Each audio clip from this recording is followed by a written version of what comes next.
بسم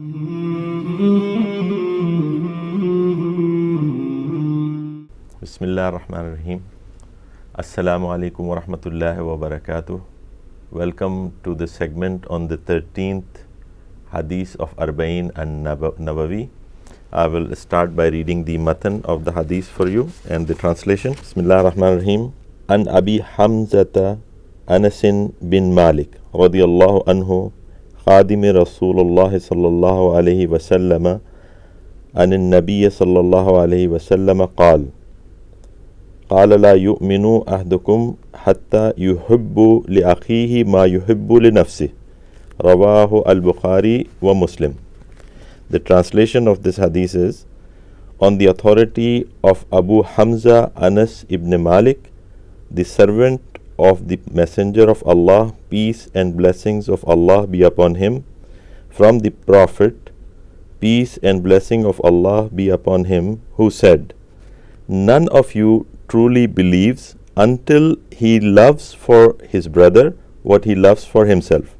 Recorded by Al-Bukhari and Muslim. Aw kama qala alayhi salatu wassalam. We have been, in the previous segments, we have been talking about the super sequence of the hadith that Imam Nawawi have put together in his collection.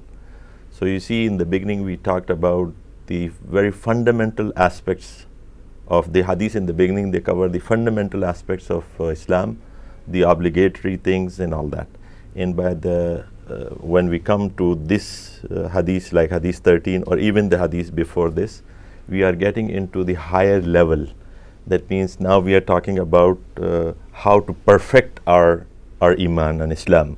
So this is one of the hadiths that tells, in fact, if you remember from the previous segment, in that hadith, Prophet sallallahu alaihi wasallam is advising us to stay away. The perfection of iman is related to staying away from the things that are of no concern for us. So that is a behavioral aspect. It is teaching us some manners, and similarly in this hadith as well. So in that segment we referred to a scholar who mentioned 4 hadiths of Rasulullah sallallahu alaihi wasallam that governs and cover the behavioral aspect of a Muslim and teach us the high level of manners. So in that reference, the scholar said there are 4 hadiths. The hadith number 1, which talks about speaking not but truth. The second one is Prophet sallallahu alaihi wasallam is advising us to not get angry. The third one, in the one before this, that is, leave what is of not your concern. And the fourth one is love for your brother what you love for yourself. That is the scholar saying that these 4 hadiths cover the manners, high level of manners and behavior of a Muslim that Prophet sallallahu alaihi wasallam is advising us about. Now, also we have been emphasizing this very important aspect when it comes to the study of hadith, that it has to be taken in a comprehensive or studied in a comprehensive manner, not in isolation. That sometimes you pick up one hadith and there are other aspects that are covered or explained in some other hadith, related hadith or the ayahs of Quran. So a comprehensive approach is required to understand and study the hadith. So with relation to this hadith also, there are some other versions of this narration that give us some important words that I'll share with you. Actually, I'll read those narrations. So in another version of the hadith, it says, وَالَّذِي نَفْسِي بِيَدِي لَا يُؤْمِنُ عَبْدًا حَتَّى يُحِبُّ لِأَخِيهِ مَا يُحِبُّ لِنَفْسِهِ مِنَ الْخَيْرِ. So in this one, the word min al khair is added, and when we will go through, I will give you the importance of this word in the understanding of the hadith. And then another version, which is in Musnad Ahmad, it says, La يبلغ العبد حقيقة الإيمان حتى يحب للناس ما يحب لنفسه من الخير. So in this, actually there are two very important words which we will cover in the coming commentary. Yuhibbu linnas, instead of the Muslim or instead of the brother, the word used here is annas. That means open to all the mankind, not only the brother. And also the word haqiqat al-iman, instead of iman, it says haqiqat al-iman. So let's start from this very word, that what is the importance of that. You see, if somebody reads this hadith, it says that if you don't love, it doesn't mean that if you don't love for your brother what you love for yourself, it doesn't mean that it will make somebody non-believer, or if he's going to go out of the fold of Islam. It's not the case. That is what this particular hadith which I just read, another version which explains, that it says haqiqat al-iman, in reality the iman, the perfect iman, the good iman. So it is like a part of iman rather than the whole iman. So it doesn't mean that somebody not doing it will not be a Muslim or will go out of this Islam. But when somebody behaves in this way, he is going towards the perfection. He is going towards the higher levels, higher standards of Islam and his iman. So that is very important to understand. As I said, that when you look at the hadith, look at all the relevant narrations and the ayahs, as many you can refer to. It will clarify many things. Now, who is the brother? The word brother used in this hadith is referring to, according to Imam Nawawi. By the way, it includes, when it says brother, it also includes the sisters as well. It didn't mention it specifically, but it applies to everyone, brothers and sisters. So according to Imam Nawawi, the application of this hadith is not restricted to the Muslims, as we saw in another version of the hadith where the word annas is used. That means the application can be extended to non-Muslims even. But there are other scholars who are of the view that the actual addressees of this statement, the word brother, is Muslims, not non-Muslims. But there are things that are covered in both. As I said, that one version is emphasizing on one part, the other version is emphasizing on the other part. So if we follow the explanation given by Imam Nawawi, that it includes everybody, annas, not only for the Muslims, then there are certain aspects that yes, it can apply to non-Muslims as well. For example, if it is, you should always love for anybody, regardless who he is. If he is out of Islam, you love for him that he should understand and accept the blessings, accept the Islam and get its blessings. So you have this love for him. What you love for yourself, Islam, you love for the others, that they should also understand and come and become part of the Muslim community. So that is the love that you need for both. As you love for yourself, you love for annas, anybody. And similarly, there are other social aspects. For example, justice. You always want justice for yourself. This is same for anybody. It's not restricted to Muslims. For anybody, non-Muslims, they should also be given justice. So you should love justice for yourself, and the same way you should love justice when it comes to the non-believers, even Muslims or non-Muslims, everybody. Other aspects like, for example, health care. You want good health care for yourself, and you should love for others, Muslims or non-Muslims. They should get the good health care, and some other social aspects that they are not restricted to Muslims, and it is open to anybody, and non-believers are included in that.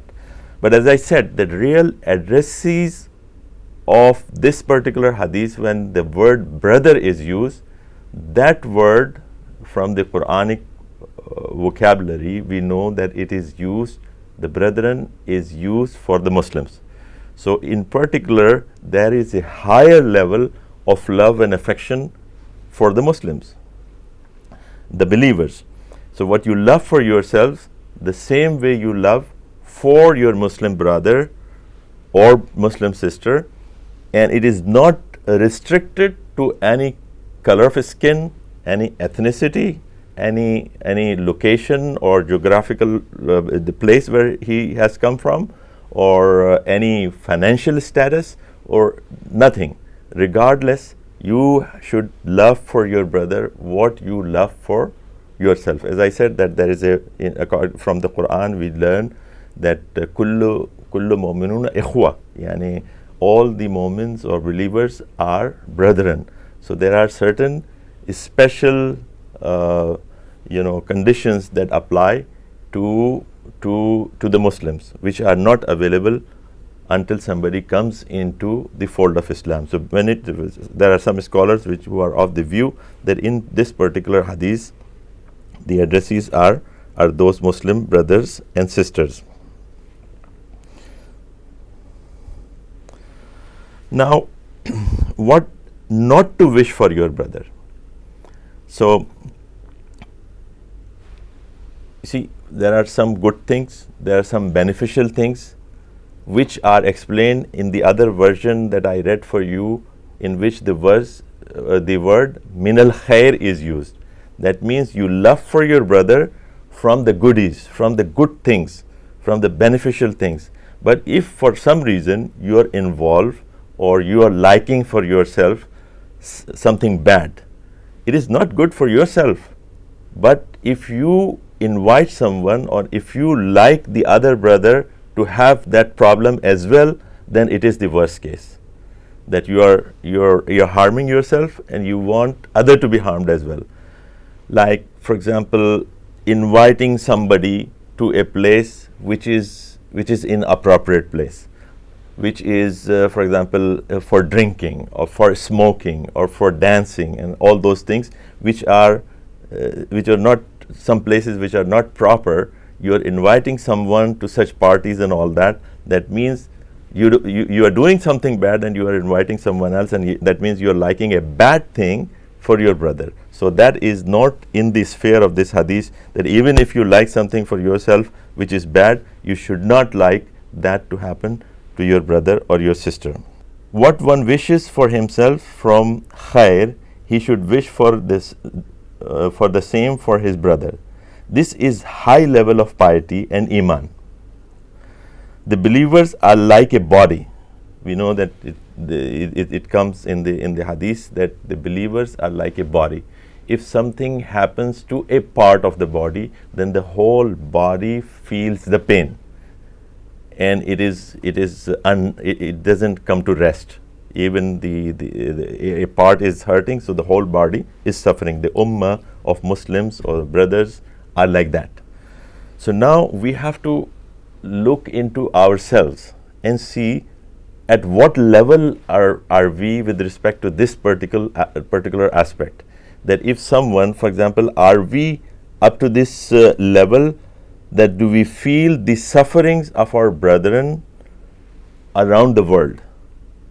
Are we hurt or are we sleepless when we see the pictures and the videos and we hear the news from the places where Muslims are being oppressed, and there is a lot of bad happening to them? For example, in Palestine or Kashmir, they are being oppressed, and there is zulm going on in those places, and lately Syria and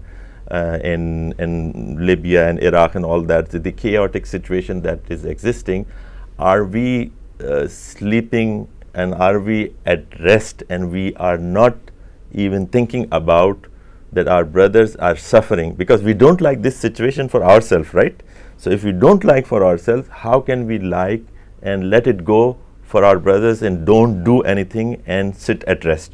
So this, if somebody is in this situation, is not able to do, even is not able to donate $1 or so for the brother or for the brothers and sisters who are suffering in various parts of the world. He never think about that.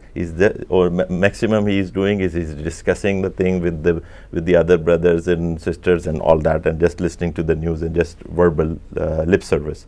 So we have to think about it, that are we really loving for our brethren what we love for ourselves? Now, there is even yet another level higher than this, in which you actually love for your brother more than what you love for yourself.